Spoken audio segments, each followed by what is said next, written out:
You're live right now. I You're just hit the button to live. go. I just hit the button to go live. Oh my God. Facebook and Zoom are not good together. They have fun. We have fun, right? I'm going to send out the broadcast too so everybody Hey, gets it. yeah, we're talking about being banned on Facebook Yeah. and what that's like and how it basically feels like you're being like stabbed in the chest, but how it's also recoverable. So, Andrew, thank you so much for Yeah. having me on. I'm so excited to have you. I'm just going to let you take it away and introduce yourself and Oh, try to so clear it up. he's fun. Yeah, I started like 10 years ago making websites, and then I started collecting them. I think I actually have more websites running than I do shoes. Not actually joking, that's like legit. Yeah. Um so yeah, so I collected websites. We've grown some of them into multi six-figure earning per year. And they're mostly on autopilot. So they generate the revenue every and I don't work on them as much anymore. So it's kind of leverage where you build your site up and then it's running. So after building several of these, I went to a group of people and I said, "Hey guys, you guys want to do this too?" And they said yes. And next thing you know, Moolah was born. And Moolah basically teaches other people how to build audiences. So we've helped 34 people get posts to over 10 million. We've helped 3 people build a Facebook fan base to 1 million Facebook fans. Wow. We've got 2 more people right on her heels, those 3 people's heels, 2 more people that are right on the edge, and one of them stopped growing. So that's like, you're at 973,000. How can you stop growing right now? Ads, you can run ads. No, but she's doing it all organic. So she's right on the cusp. Yeah. I know it's painful at 973. I'm checking it every 3 days. Okay, so yeah, so we've helped people grow their sites to millions, but more than just the people that have grown it to a million, the thing is you don't have to have a large fan base to be able to have a large impact. So my Facebook page has like 10,000 people on it and I've made $1 million off of it. So you don't have to have a big fan base if you have an engaged fan base, a real fan base, like fans who love you and talk to you, buy your stuff. So you're doing everything from a Facebook business page, right? We're not talking about a personal page. No. Well, Facebook has like 4 different ecosystems. I call it like an ecosystem in the sense like each of us have like a realm of people and realm of things that we interact with, right? So that's like our ecosystem. And our goals as business owners and as brands is to build that ecosystem and make it bigger and bigger. So we kind of dominate in the space, right? Yeah. So that's our goal is to be the invasive species in the ecosystem. But in the ecosystem, there's like 4 parts of Facebook. We've got our personal profile. That's us. And that's like our wall. That's our cover. We have feature photos in that. It's when we post comments. We can post collages in that, but we cannot run ads. We can't promote. We are throttled in some of our use. So if you're a heavy Facebook user, you'll have noticed that you have, some people call it jail, but it's really timeouts because true jail is a lot more, like it's got like consequences, whereas timeouts just like stop messaging for the day because kind of we're helping you not message all day long. So let's just tone back, it's a little bit more of a timeout. So you have throttling on a personal profile. Right. And then so we've got person, and then we have our business page. And our page, we aren't throttled. We can message people all day long. We can post all day long. So if you want to post every minute, you're more than welcome to. On your personal profile, if you post it every minute, Facebook will throttle you. You'll just start noticing that there's a bug and Facebook's not refreshing. And Facebook basically says, you need to take a break. Like you just posted 40 times in an hour. You can stop. On your page, you're allowed to. So there's a lot. You can run ads through your page. You can target. You can retarget on your page. You can collect audiences. So we've got our personal profile, acts like a person. We've got our page. You get to act like a business. Right. And then we also have groups and we have Messenger. So honestly, every business kind of needs to have all of those. Mm-hmm. And we need to be present in all of those different spaces. And we use each space a different way. So think of it like rooms in your house. You'll do something in the garage that you wouldn't do in the kitchen and you wouldn't do in the living room. So it's like different spaces of the same ecosystem. Awesome. I love that. And I'm actually learning a lot right now too. And I love your energy. If you guys watching are loving this or just here, just give us a hashtag live down below. If you're watching the replay, give us a hashtag replay. just so I know you're here. And the more people, the more engagement we get, the more reach we get, and the more people we can help, all that jazz. But let's start from the very beginning. So growing your Facebook business page, you do it organically? Is that mostly all organically? Yes. So we do is we want people who are truly liking and engaging with our content. So we don't want to run like ads to bring in unrelated people, because right. what that's going to do is that's actually going to hurt our page in the long run, because we're going to have a page that has dead engagement. So when we want to bring in more people, they come, Facebook gives us the people that aren't talkers, and they're not going to bring in everybody else. But think of it like a party. If you go to a party and everyone's just kind of sitting at the tables and they're not looking at each other, well, like more people coming in is not going to bring life to that party. The party's going to be dead because there's nobody talking. Like you need that catalyst person who's going to get up and make the action happen, right? And make people talk, make people engage, and bring people from being by themselves with their phones to each other, right? Yeah. So it's the same type of situation. We've all been to that awkward party where everything's quiet, no one's doing anything. And then we've been to other parties where even though they're smaller, there's a lot more activity, and it's more like the place you want to be. So make our pages that too. So yes, have I grown massive pages? I've personally grown a page to 2.2 million. I have multiple pages that are over hundreds of thousands. So I've got, and they're still running, they're still there. I still have all those pages, but that's not, I want to start with the core group that's talking and active and loves the topic. Yeah. And then they bring in other people who also love the topic. So it grows organically instead of growing with ads. I do spend ads to find those people, but I find them with an engagement ad, not with a like ad, because I don't care if they like my page. I care if they talk on my page. If they talk on my page, then they're going to eventually fall in love with my page and tell their friends about it too. Yeah. So what about the reach? So there's always talk about how business pages get less reach, like organically. How do you combat that? Is it just by getting a lot of engagement on your posts and you just know how to post, or are there other methods behind that? The type of content you post helps people engage with you. So like on my page, Moolah Marketer right now, I've got 10,000 fans. 3,400 of them, as of this morning, because I check it neurotically, 3,400 of them have engaged in the last week on the content. So that's of my fans, 3,000, over 1/3 have commented, liked, reacted. They've interacted with my content. It's not that they've passively watched it. So I don't care so much about the reach as much as I do the engagement, because something appearing in someone's feed means nothing to me if they didn't click on it, if they didn't interact with me, and ultimately buy from me. So yeah. Love it. So starting from ground zero, if you don't have any likes on your page or anything like that, where do you start? Is it just running an engagement ad? What does that kind of look like or entail? Let me get like a piece. I love sketching stuff out. So if you don't mind, I'm going to grab a piece of paper real fast. Sure. I love, just absolutely adore sketching stuff out. So, okay. So I like to start with like 6 different buckets. Okay. And so we're going to start with our test with 3. So I've got test 1. Okay. And we're going to call that test 1. Test 1, I'm going to find out what message my audience wants to say. So this one's for the message. Now, what do I mean by message? And I'm going to target generally. Okay. So we've got the first round is message, and we're going to target them generally. What do I mean by that? What message does your audience want the world to know about them? Do they want the world to know that they are crazy about cats? Do they want the world to know that they are going to help other people become 7-figure earners? Do they want the world to know that they're traveling the world and free? What does your audience want the world to know about them? Not what you want the audience to know about you, but what your reader wants to happen for them. So for me, like I've got a full house. I actually have 6 kids, and I like to call myself kind of like a geeky mom. So like in Amazon, I've actually got caught in a doctor funnel because I bought in bulk.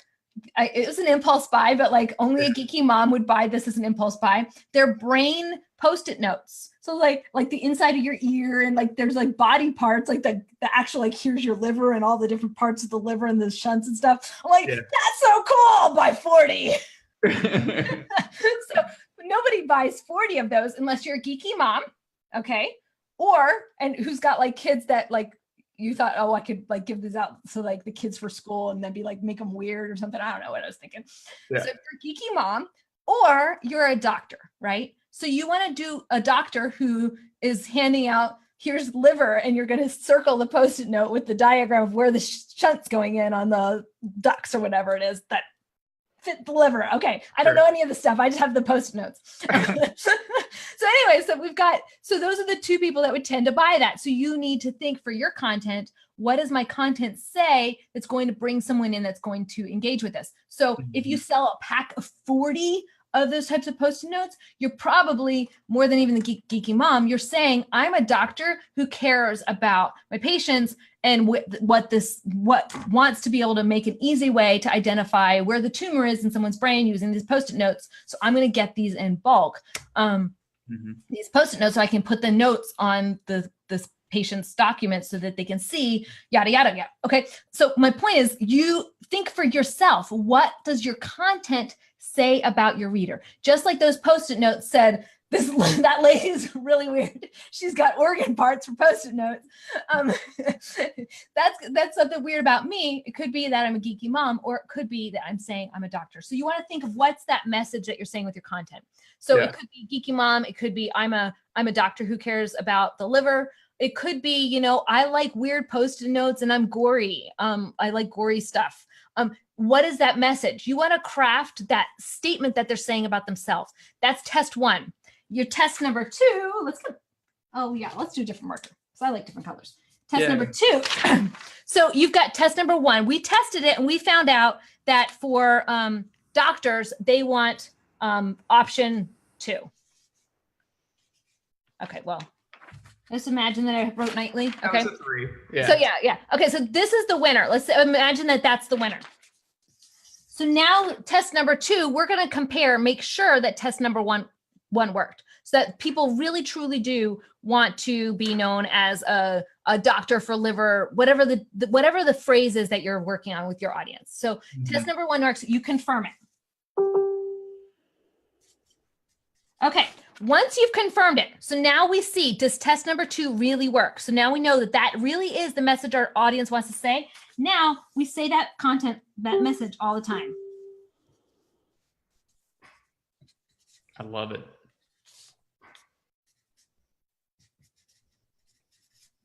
We say that message in everything, okay? So if that message is, I'm a crazy cat lady, then we're going to say I'm a crazy cat lady with all of our content. If our message is, I'm my cat's mom, well, then we're going to say that with all of their content. My cat is a human, okay? One of my audiences is a crazy cat page, and I am a crazy cat lady online, and I don't actually have any cats. I started a little bit as a joke, but I do love cat people, so I love my cat page. But I don't actually love cats. But I learned by testing them. Do they want to say I'm a cat mom? Do they want to say I'm a crazy cat lady? Do they want to say I help rescue cats? Well, actually, the one they wanted to say was I'm a cat mom and I'm a crazy cat lady. Those were the 2. And then with I'm a cat mom, what they really want to say is my cat's a human. So I tested that again to find out exactly what message they want to say. So things like posts that went viral were things like, my cat's at a slumber party. And so there's lots of cats piled together, sleeping together. So you say, like, you make your cat human in their actions. So those are the things that went crazy. So now every time I post, I say something with that language. So I say something of my cat's my person with that language. This works, guys, not just with cats. It's really easy to do with cats, which is kind of how I started it as a joke. But I've done it with crock pots. I've done it with DIY home, which is actually a really hard one because nobody wants to wear the message that their carpets are dirty and gross. No one wants to, you want to have something that portrays them well. So that's actually a hard niche. We've done it with finance niche. We've done it with doctors. We've done it with, we've got a wedding llama venue. So literally hand embroidering ribbons is another niche we've worked in. So yeah, we've worked with all niches. This works. You just want to find the message and you start by targeting generally. Once you confirm number 2 really truly is, you've got more winners because number 2, you did it again and there's still It's still winning, and there's still number two's message still the winner. Now you want to find out what targeting to do next. So you've got your number two is the winner. Now it's targeting. So where is that person? Where is that person? Not just where are they, but where are they most active? Because I could find cat people by just targeting cats, but that's not actually going to build my business because I'm not targeting the people where they can't help themselves. They have to talk. So I found with the cat people, if I targeted not people who had multiple cats, not people who bought lots of cat products, not people who followed Grumpy Cat or these other cat pages, I found the crazy cat people who wanted to say, I'm my cat's mom. They didn't want people to know them as cat rescuers. They wanted people to know them as cat's parents. I found them at no-kill shelters. The no-kill shelter people that love cats can't help themselves to comment on every single cat picture they ever see. So if they comment on every cat picture they ever see, what does that do to the other cat people in their feed that see them? They now have attracted all these other cat people to them. And now whenever they comment, all these other cat people see what they commented on, and now they come to my page. So that's how I was able to grow my organic audience very, very quickly. It's because I found out what message they wanted to say. I'm my cat's mom. And then where are they? They weren't on cat pages. They weren't buying cat products. They did those things, but that's not where they were most active. Where they were most active was no-kill shelters. And the cool thing is you can actually see this inside of Facebook. Facebook shows you in the back end where people are most active. Like you can literally go into audience insights and type in all the niches and then go through. It takes some time. You have to go through all the steps of here's where they are. And then you go look at activity and say, okay, are they actually commenting? Are they actually engaging? Do I really want to, as a Facebook marketer, target Marie Smith? Probably not, because if I target her, you know what? She's got really low engagement. They're not really taking action. So I think instead I should target somebody else who has higher levels of people can't help themselves. They have to comment. They have to engage. So if I target that person, yes, I will still bring in Marie's audience because these people are talking so much. Her audience can. Yeah. Awesome. And I just like word vomited on you. No, I love it. I love it. If you guys are loving this so far, give us a heart, give us a like. Give me questions. I love questions. Give us questions. Yeah. So Jeremy is asking, how do you find out what they want to say? So kind of going back to the diagram that you drew out, but go ahead. I love to actually talk to a couple of them. And not talk to them like I was talking to you, where I just like word vomited on you, and not doing a survey, because how many of you guys have seen a survey and you're like, the questions are loaded. So at least for me, I look at a survey now and I'm like, you want me to answer this answer. So it's, you can guide someone with a survey. So that's not as effective as getting on the phone with them and saying, so you know what, I really love, I'm having fun building my cat page. And so I wanted to talk to other people who own cats and just get a feel for, what kind of content you want to see more of and what's going on in your life and what are your cats like, and then just let them talk. And at the end of these, I did 6. I pitched 6 people who had commented on my page, and I just targeted generally those 6 people and said, what type of person, like those 6 people, 1 person ignored me. So 5 people said, yes, let's talk on the phone. The first 2, I didn't know how to talk to them. So I just kind of blah, blah, blah, and nothing happened. Bye. It's like, okay, it happens to best of us. The following 3, not only did they tell me everything that I ever wanted to know about cats and their cat issues and how they felt about their cats when they got fleas and all. I mean, we talked for 45 minutes about their cats. Just asking follow-up question. Guys, they gave me access to their Dropbox. Those 3 people. They have a Dropbox full of cats? What they take pictures of their 6 cats. So they want one of them actually got fussy when I forgot to post his weekly cat picture. So he has 3 cats, and I guess I'd forgotten to post about his cats one week. So I go to the Dropbox, and if I want memes, I've got any cat picture I could ever want. I've got access to, as well as any family photo he's ever really taken. And so I've got cat galore. And he's actually said, hey, I noticed you haven't posted any in a while. Do you need me to take more photos? Because maybe there's not enough in my Dropbox that I can access to. So these are people that truly love cats. They're the exact person that I want to engage with to find out what they're going to talk about with cats. So I used his language. Yeah. And the other two ladies' language. What did they say about their cats? Literally word for word. Like I had our conversations transcribed in Rev or Temi, and then went through and highlighted the phrases. Those became my posts on Facebook. So it's not complicated. You're just speaking your audience's language right back at them. So this is probably phenomenal for e-com, right? Oh, it works with e-com, but it also works with personal brands. One of our brands that went from 0 to 1 million was a personal brand. Wow, that's awesome. An investment space, that's a hard one. Yeah, so we have a bunch of people that are personal brands in here and a bunch of agency owners. Is there a strategy around agency that might work, or something off the top of your head that you can share? The agencies, are they working for their clients, or are they working for building their own agency? Because often agencies let their own agency coast while they're building their clients. So it could be both. They could turn this into a service as well for their clients. So probably building up their own agency page first, and then doing this for clients. So one of the things with clients, we like to use something called a hits page. And several of my students do this. One of them's in the pet space and is doing it really, really effectively. But what they do is they have content on A, B, C, D, they have basically 30 different buckets of content. And so they only have to come up with killer content for 30 days. And then page 1 gets day 1, page 2 gets day 2, and then they just go in order, but they're staggered. So it doesn't look to the client like they're having the same content as their competition. But you're basically curating the best of the content for all of the pages at one time. So it cuts back on your workload a lot, using a strategy called the hits page. But yeah, there's a lot of different strategies we have to help people kill at their jobs and do well at it. Yeah.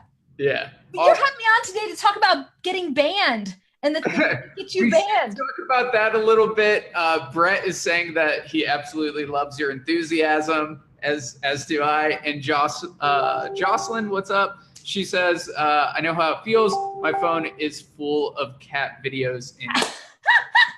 Well, I actually don't have cats. Yeah. It's comical. You have pictures of other people's cats. Yes, I have other people's cats on my phone. I've let that page kind of chill out. I got bored with it. So it's just on autopilot right now. So cool.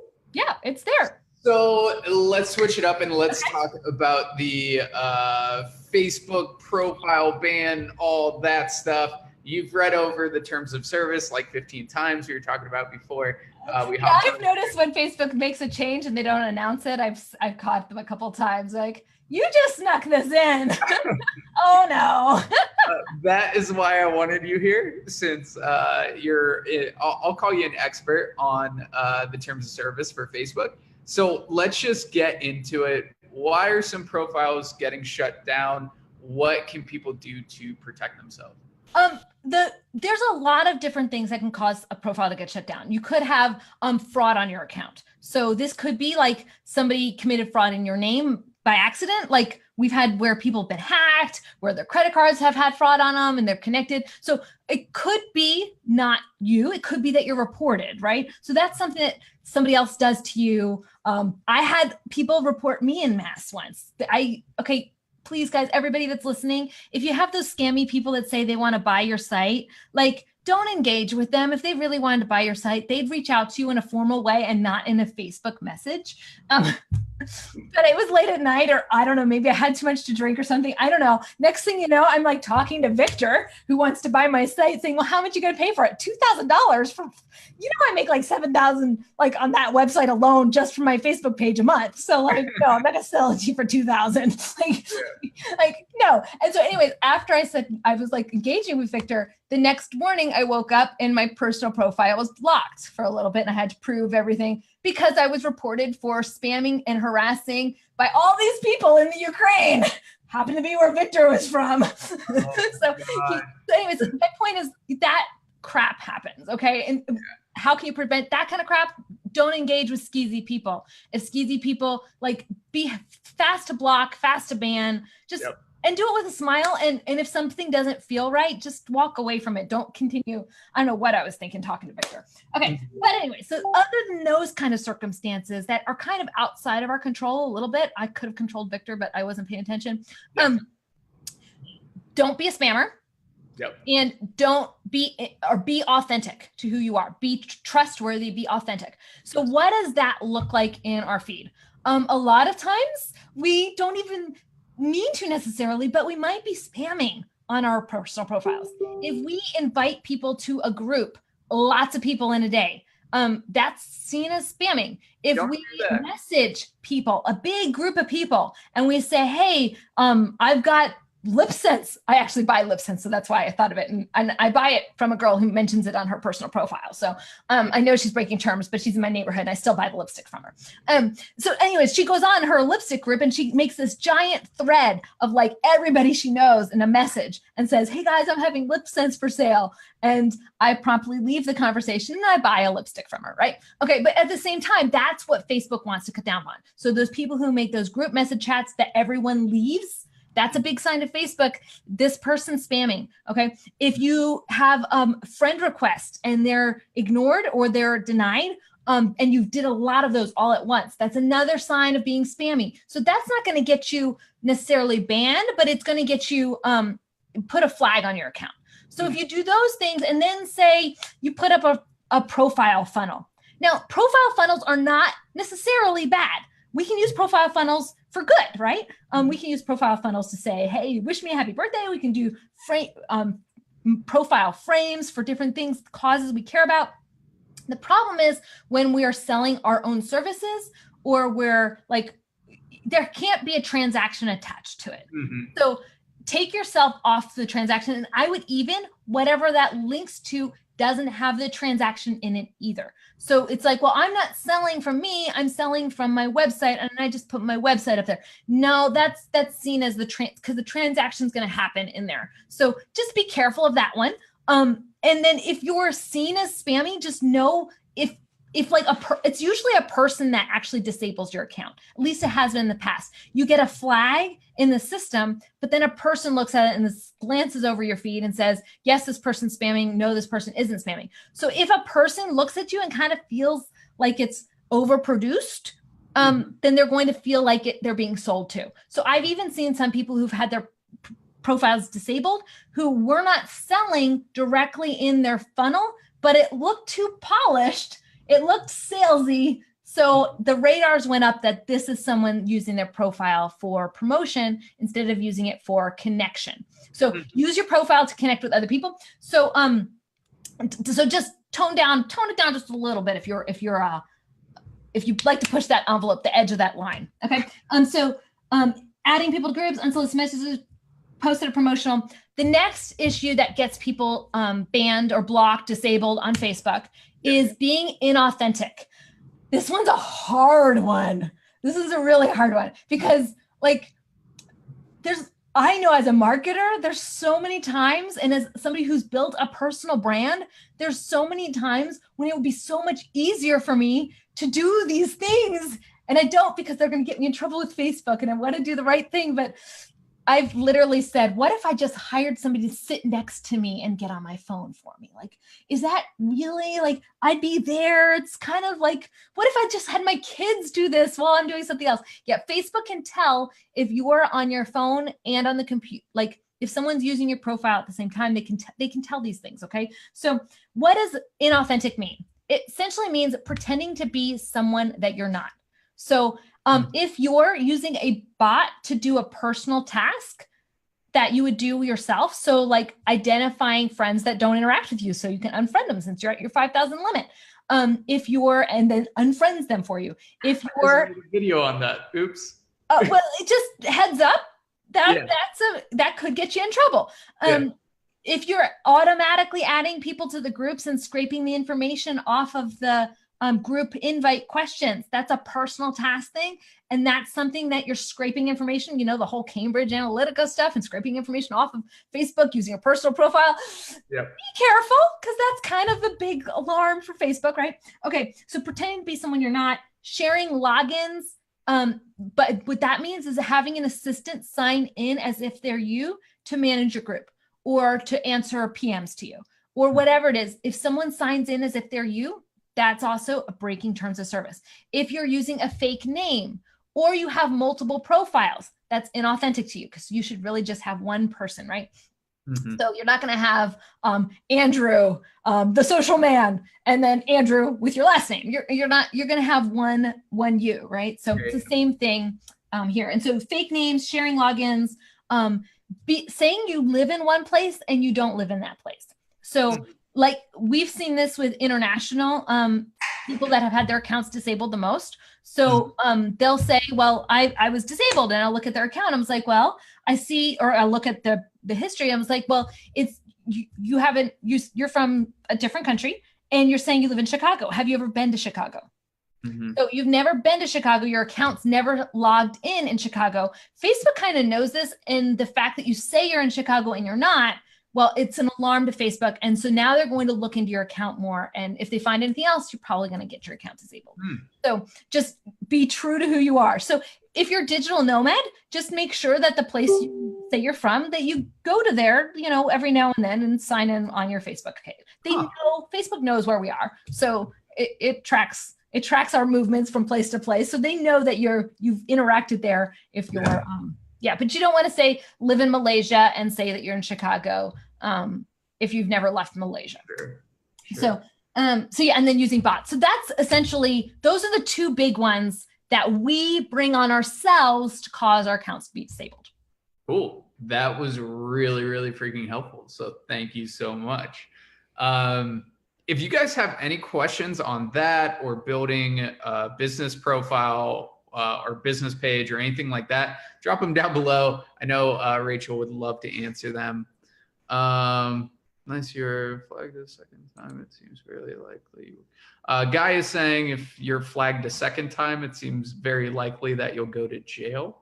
Well, well, it depends. Like for me, there's like timeouts and there's jail.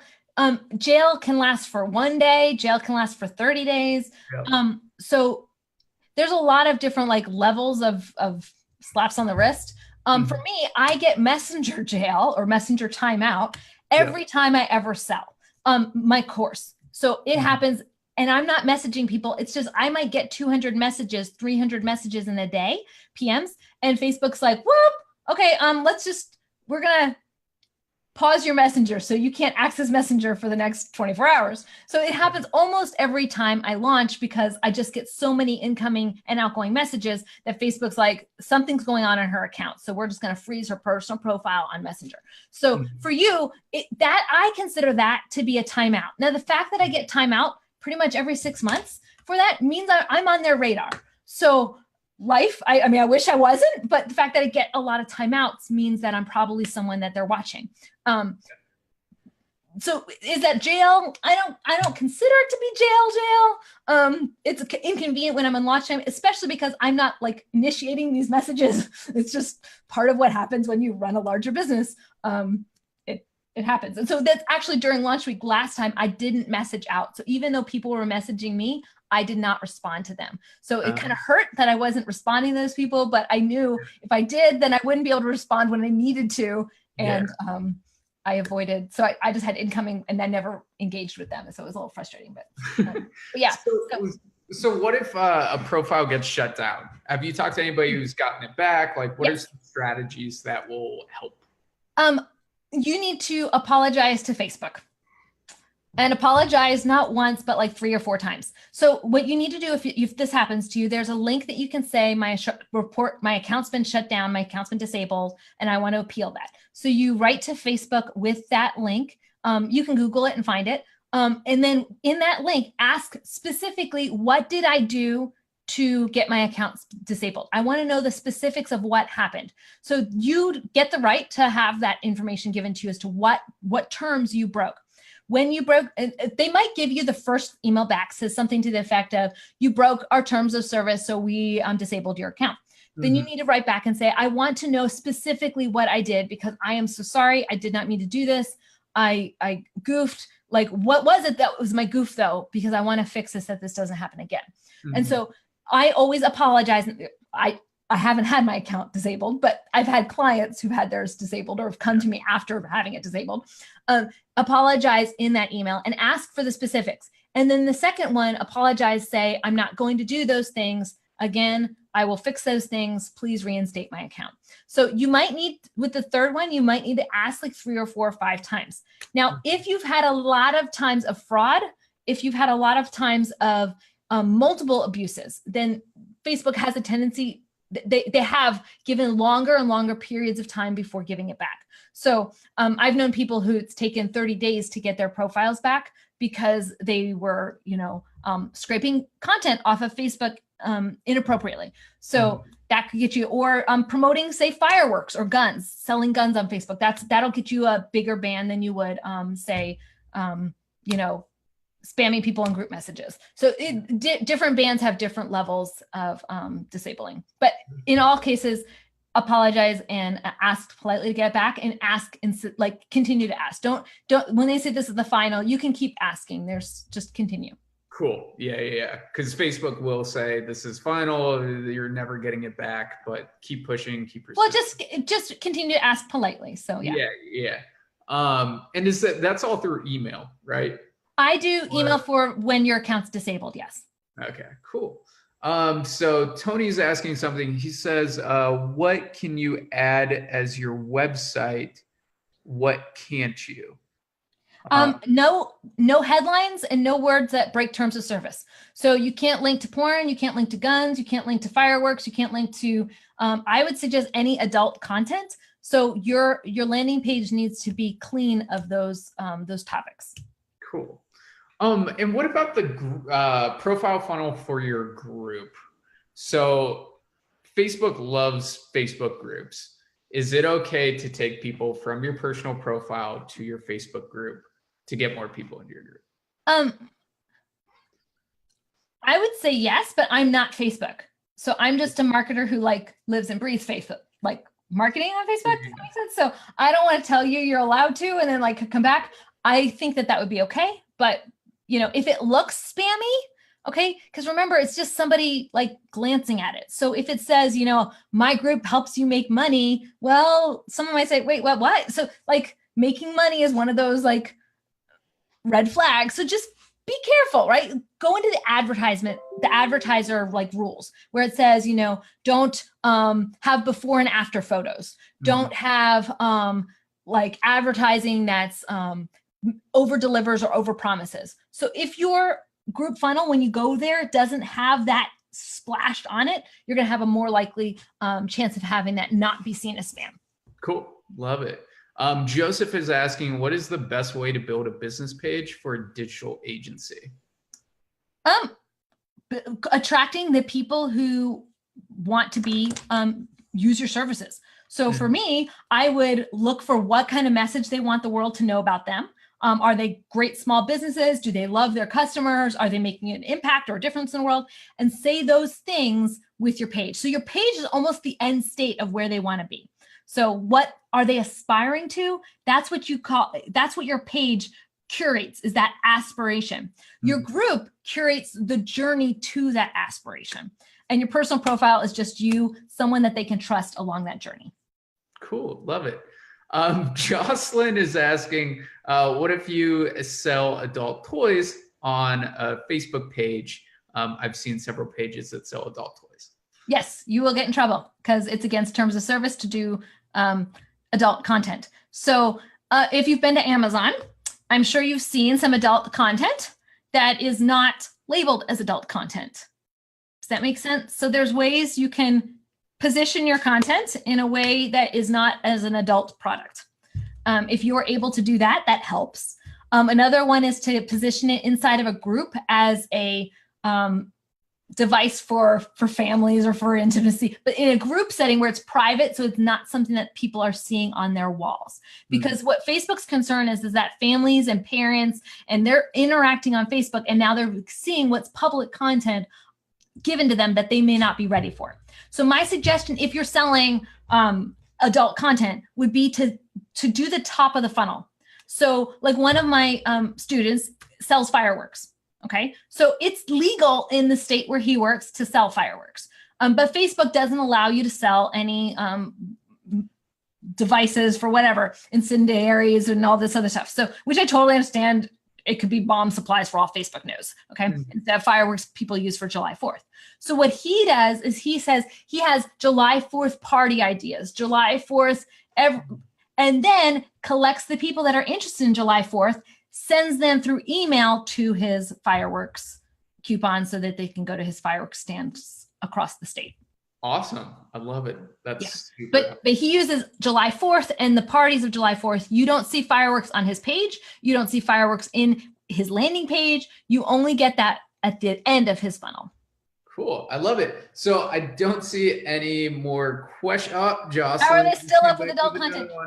Just because you're not caught doesn't mean it's like allowed. Okay. So I like thinking of my highway that I drive down. Everyone on the freaking highway drives 15 miles over. Okay. And I drive, heads up guys, I drive a 12 passenger van because I've got a lot of kids. So my van does not drive that fast.